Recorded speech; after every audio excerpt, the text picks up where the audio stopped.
Thanks for the introduction. I'm Marcel and I'm from Manchester. As you can see on this picture, this is the university where I'm working on a beautiful British summer day. And what we do is crowd science. Maybe you are surprised as I was when I heard for the first time that Manchester is the Hollywood of crowd science in the world. And it is actually true. It is a hub for crowd science, and we research, we teach, we try to find everything connected to crowd science, crowds, where they gather, where they move, where they meet, and where there may be potential or risk combined to them. And we have, like being Hollywood for this, we have the chance to work with some of the greatest partners in the world and together go on this mission to understand those crowds that we gather, understand them more. And I want to take you on this experience with me, and we'll talk a bit about our work in road races and the marathons. And to not be rude, but explain who I am. Yeah, as I said, I'm Marcel. I'm senior lecturer in Manchester at Metropolitan University on the topic of crowd safety and risk analysis. I studied crowd science and another master in different universities in Germany as well as in the UK. Doing this, I spent 12 years in the armed forces, as was widely said. So I didn't have this business background, but pure interest in this. And then during this time, as well as afterwards, I was working with a lot of big projects. We mentioned Liverpool yesterday. There was definitely a great project working with them, as well as transport hubs like airports or undergrounds. And you see some of those examples there.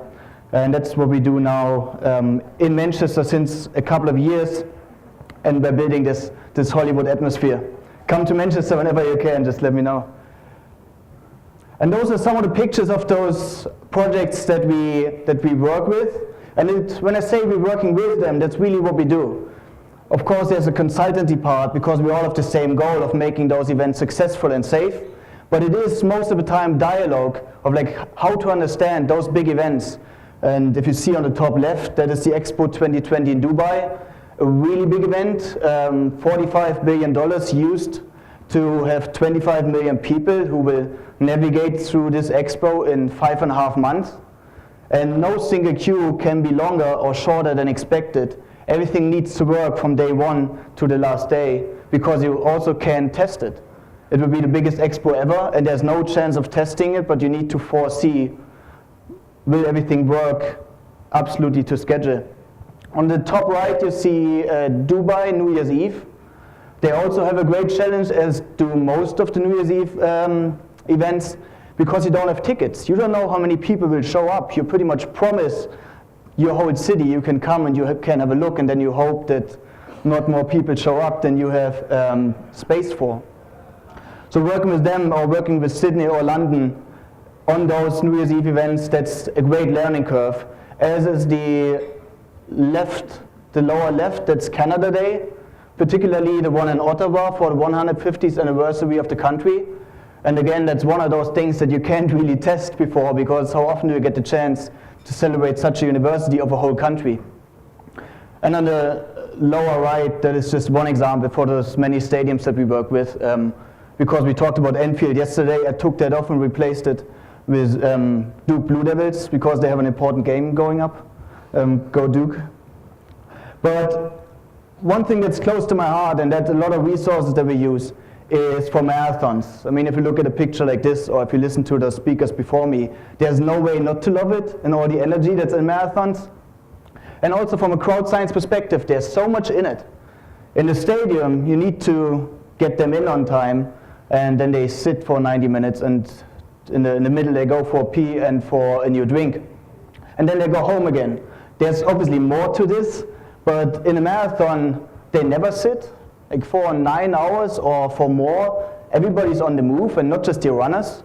Even the whole city is going to the course, so nobody sits. And you need to do it as a pop-up event. You can't build your fortress, your stadium, for your purpose. It needs to be on the day built by you, and then you need to keep this overview of sending 40,000, 30,000, 50,000 people in shorts over 26.2 miles. And because I'm a scientist, I'm allowed to show graphs and numbers.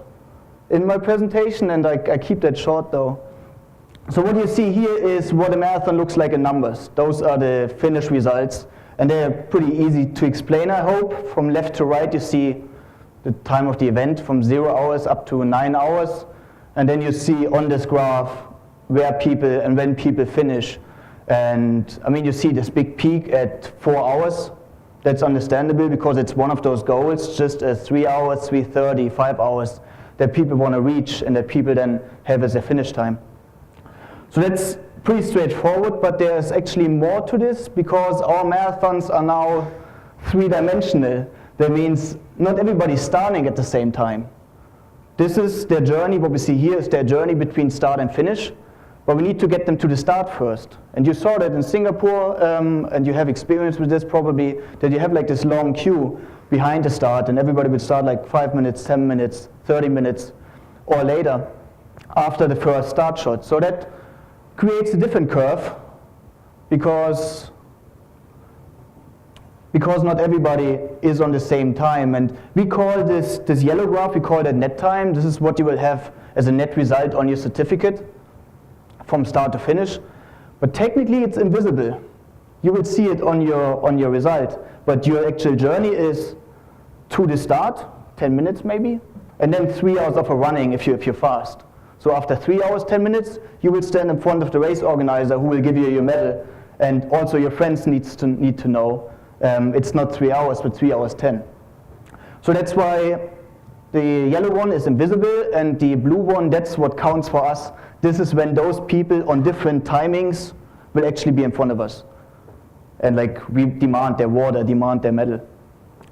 To not confuse you too much, I just take the yellow one off, because as I said, it is invisible, and it just makes sense for those runners on their certificate. Operation people need to know this line that you now have on, which if you would describe it, this particular one, it goes up not too steep, then has a plateau for a while, and then goes down again. But it could also look like this, where it's like a bit of a steeper peak and then reaches its peak performance at a desirable time, and then it goes down again just as steep. And if you imagine, you put yourself in the shoes of the volunteers that's hanging around those medals around their head, and there's this point when it goes really, really quick, and your resources are tested, and then you're over it and you try to make it home. So it could look like this, but it could also look like this. Devil's Horns has 2 of those peaks visible, and that's a different curve. And it could be any of those 3. But the secret behind what we see here is all 3 are based on the same net time and totally dependent on how you start. Because if you start all in one go on 100 meter wide road, or if you start them in 3 waves on 50 meter or 10 meter or 5 meter, that will have an impact. And it could be a result in any of those shapes. And I explained to you, and you know how important this shape is. So there's a lot of educated guessing in this, but maybe we can go a step further and really link the start to the finish and to every other point on the course. And I will come back to this. I'll go back to pictures now. So once we said we want to figure out, and we think we have figured out, how the start is connected to the finish, we had a challenge with New York City, and they challenged us and said, if we tell you of the New York City Marathon, how we start our race, we give you the dimensions, we give you the timing, and here's a picture. Can you tell us, as a challenge for you, how many people come across the finish in our busiest 5 minutes at the finish? They didn't give us anything else from the finish. They just gave us all the details we needed to know from the start, and we tried to calculate if we can. And the busiest 5 minutes is 4 hours 25 into the race. Okay, we were up for this challenge and said, we're going to calculate based on your start what we think your finish looks like. And we came up with one of those curves that you saw already and said, this is what it will be like. And to answer your challenge, we looked for those busiest 5 minutes, which you see here. Yes, we calculated right, it is the busiest one, but let's see what we can come up with. And we said, from our calculation, based on your start, it will be 1,366 runners in those 5 minutes. And we left it and were checking for the answer, and for real it was 1,367. So we found out two things, and one of the two is that we are not perfect. But it is something that we can work with, and we reach an accuracy that might be something, we might be onto something here. And remember, this whole curve is calculated, so this is not recorded. This whole thing was developed based on the start. So we said, why not compare it to the whole curve of what happened on the day. There it is. If you can't see the difference, that means we did our job right. Yellow is the recordings and red is the calculation based on this start. But that means we can also change it and adjust it now that we think we understood the connection. So I want to bring it to a good example of a great marathon that we worked with afterwards, or like for years now. This is the great city of Chicago, and apart from the great skyline, you see Grant Park, which becomes pretty much Marathon Park on Marathon weekend. They have like all the operations in there. It's an amazing city and it's an amazing weekend, and it looks in the operations. Where do I need to point this? I just try my luck. Yes, that's what the start looks like. And you see on the lower end, you see the actual start line, and then you see this long queue that I described before and that you know from the weekend, that you know from your experience of 45,000 runners lining up, waiting for their time to start. So we did the same. We have a great relationship with them. We work together and understand each other. So we did the same, looking at their dimensions, at their timing, and basically calculated again the busiest 5 minutes as well as the whole curve, and had similarly good results. And say, let's now not do it just for the finish, but do it for every single point on the road. So we sent them off, and what is the implication of this for the whole race? And in this graph you see pretty much how those three waves, how they started, how they made together to one race, and we can check this for every single spot on the race and come up with a slide or a graph for every single point. This, what you see here, is 10 miles into the race. Could be 10.1, could be 13.8, anything. And we can calculate or simulate this graph for everybody and every point that we're interested in, that we want to check. So not just the graph, but also numbers to it. So here, mile 10, as I said, what does the peak mean? It is 431 people per minute. And if you're interested in this point, or if you're running the aid station there, you can check, can I live with this? Can I prepare for this? Thanks for the information. Or should I flag back and say, can you lower this? And we would lower this at the start. When is the actual peak time? And also including this visual graph telling them, after the first peak, don't be fooled, there's a second one coming. And we give them the minimum width requirement in meters or in feet.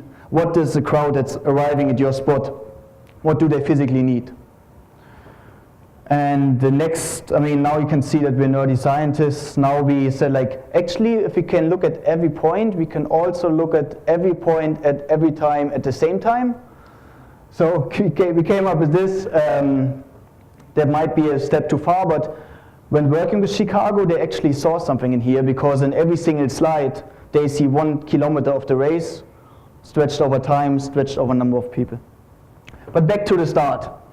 Because if that is what we want to reach, if we are happy with every single spot on the course after we simulated this, the last time that we can actually affect the runner without the runner being mad at us is the start. It's the last time they cooperate with us, and then we send them on their journey, and it's up to them how fast they are between start and finish, and we can't or shouldn't interfere with that. So what you see on this picture is just a tiny part of the start operation. You see some dimensions there. You see everybody who's there in a yellow vest, they are part of the operations. And everything on this start is laser measured to pretty much German perfection, so that we were happy. And we knew if we start like this, it should meet our expectations along the course. And Chicago, those people working in Chicago, they are a dream to work with, because everything that we came up with on the table, they put into action to absolute precision, and they show it to you in a time lapse. It's 12 seconds, but it's actually more than 1 hour of tightly scheduled and choreographed precision of getting those different waves on those different corrals perfectly on the road.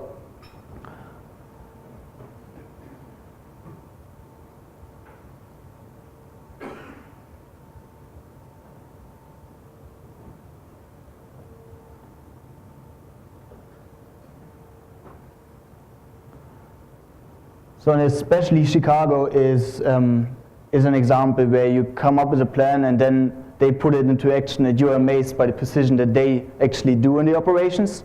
But that enabled us to foresee actually the density for every single spot on the course. Like this is density in Chicago at one particular course, it's just one example on one particular point.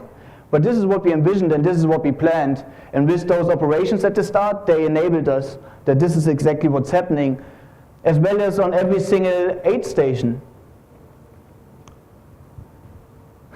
On every single aid station, that we, again, were able to predict how many cups over what time, how many in total, and what does that mean. And it helps us a lot, and it was not just used in density and aid stations, but with so many more examples now that we were able to foresee and to adjust everything from the start. And it was used for, as I showed you, straightforward for road width, for road closure, for staffing, not just staffing in general, but also staffing over time and over space. Like when do I need more people here, and when do I might have too many resources there that I could recycle. Staff and resources as well as expansion. That's a good question. How can we grow without working faster? And that's not just a question in the marathon world. Television, they seem to love it because we were able to tell them our schedule.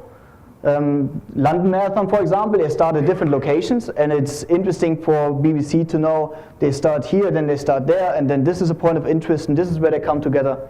So being able to give something like this to them, crossing times of spectators left and right, junctions, merging, as well as emergencies. I mean, it's still operations and not just numbers. It means something could go wrong, voluntarily or involuntarily, and how can we then make the same calculation on the fly and like get us back before the wave to foresee everything and maybe adjust something.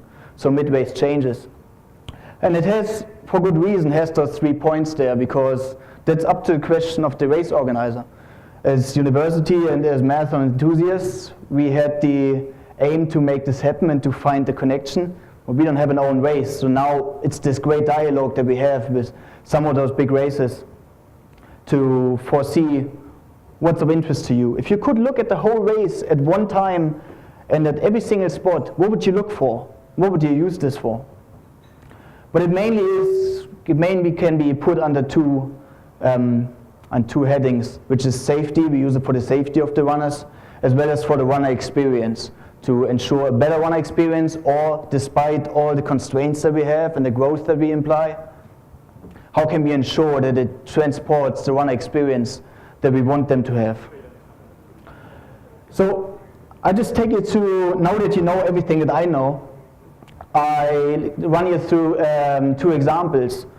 If this would be your marathon, and those is a real example, and this would be last year, you now understand those curves and see, okay, we have this peak after 4 hours, that is pretty normal, or 4 hours, 10 minutes, and then it goes back down. How can we adjust it? How can we optimize it maybe? And we developed a second curve and said, like, this would be a new option. This is what you could do next year, if that's of interest to you. Just one of those options. And to describe it, we would say, well, there is no peak anymore. We don't see a visible peak anymore. And the general plateau is lower than everything we experienced in the year before. And it might be surprising for you to learn that the red one, the new option, has 10% more runners in it. They're just distributed more evenly. And this would be your option if you decide as a race director to go for it, or that reminds us of those 3 ones that I showed you before. Pretty much every shape is possible, from the steep curve, which is like the fast peak, maybe that's what you want, or the devil's horns, or Mickey Mouse ears, or we can do so much now that we understand it and have the time to simulate it on the desk. And who follows marathons and is familiar in the field knows that a lot happened in Berlin this year. That was just the first runner that finished, but there were lots more behind him. And what we achieved in Berlin this year is by using this technology. Oh, I never said the name. It's called Start Right. You saw that in the corner the whole time. But what we achieved in Berlin this year was that we were able to give back the roads 10 minutes earlier. So the race was basically shortened by 10 minutes from as far as the city knows. And at the same time, we were able to reduce the stress at the finish. Like it was 9% less busy. And 9%, you notice that if you're the medal guy, you feel you go with stronger home on the end of the day. But at the same time, we had 1,500 more runners.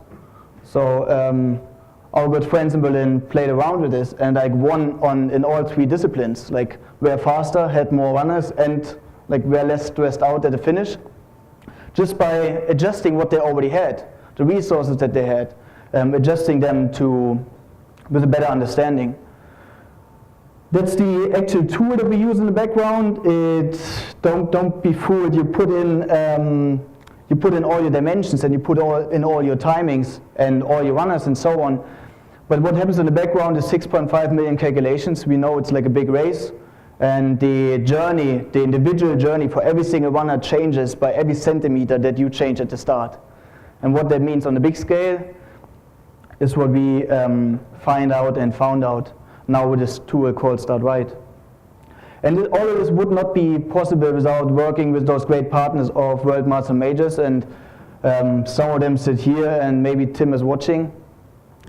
But it is the cooperation with those big races that basically really stand for and live everything that Tim yesterday when he sat here was talking about, this sense of sharing, this sense of growing together and helping each other to lift, to not mention boats again.